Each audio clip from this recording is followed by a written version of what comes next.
Afghanistan. It's in Farsi. And I used that paper in connection with these rocks and so on to make this piece.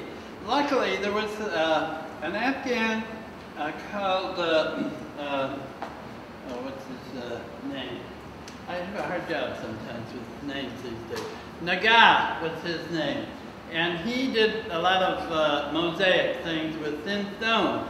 So I could always go to his studio or a huge marble yard that is in Kabul, and I could get these kind of polished stone a little bit here. They're all from Afghanistan, all the stones, and they were shipped by air to Beirut and then by boat from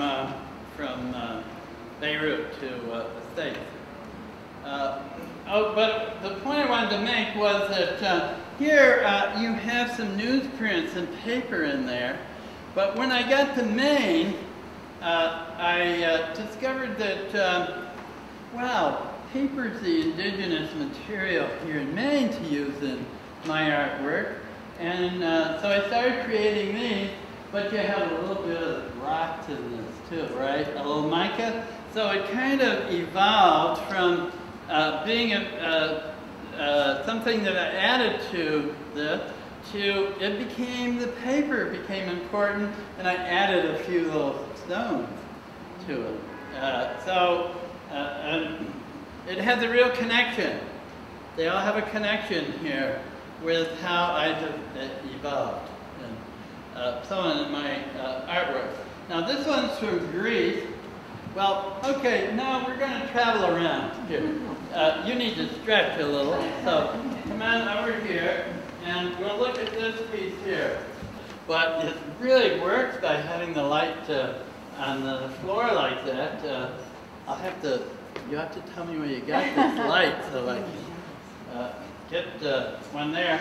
And this is, this evolved from tunnel books. And I did 2 or 3 tunnel books, and then, I don't know, my best creative time is in the morning, when it's between sleep and waking and so on. I get my best ideas at that time of the day.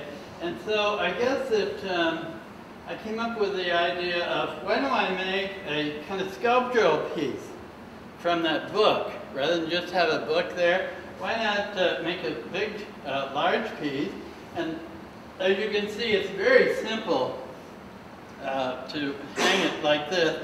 And for anybody, people are interested in buying it, you could push it back against the wall so that it doesn't protrude out into the room unless you want it to. And you can also reverse it and have the small, like that one over there has a small opening. And you look into the, in fact, we're all going to look at this one.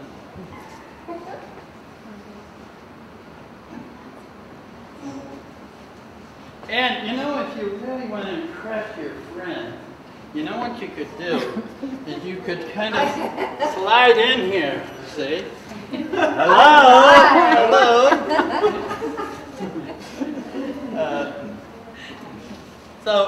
Anyway, these are tunnels, and they could be arranged differently. We're back over here. I'm just going to get a little walking here, because I want to go and look at this piece here.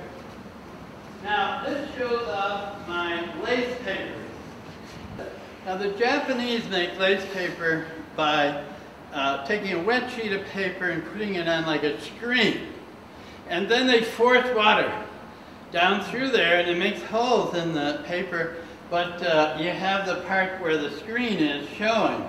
So that's made that way. But if any of you have been to, a few of you have been to my studio, and if you go to my studio, you see I'm not prepared to force water down through a screen there, because I'm on the 3rd floor and I'm afraid the people underneath wouldn't appreciate it too much.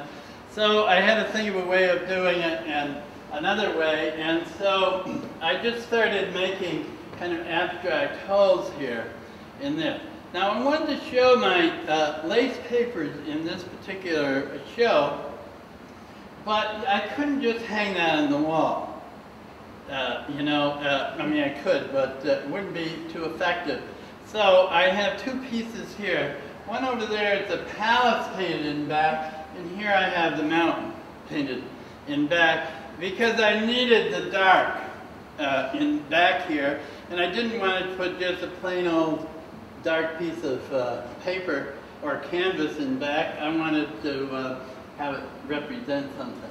So that's the history of this particular piece. Over here, this is the Kuchi tent. That's a nomadic tribe in Afghanistan.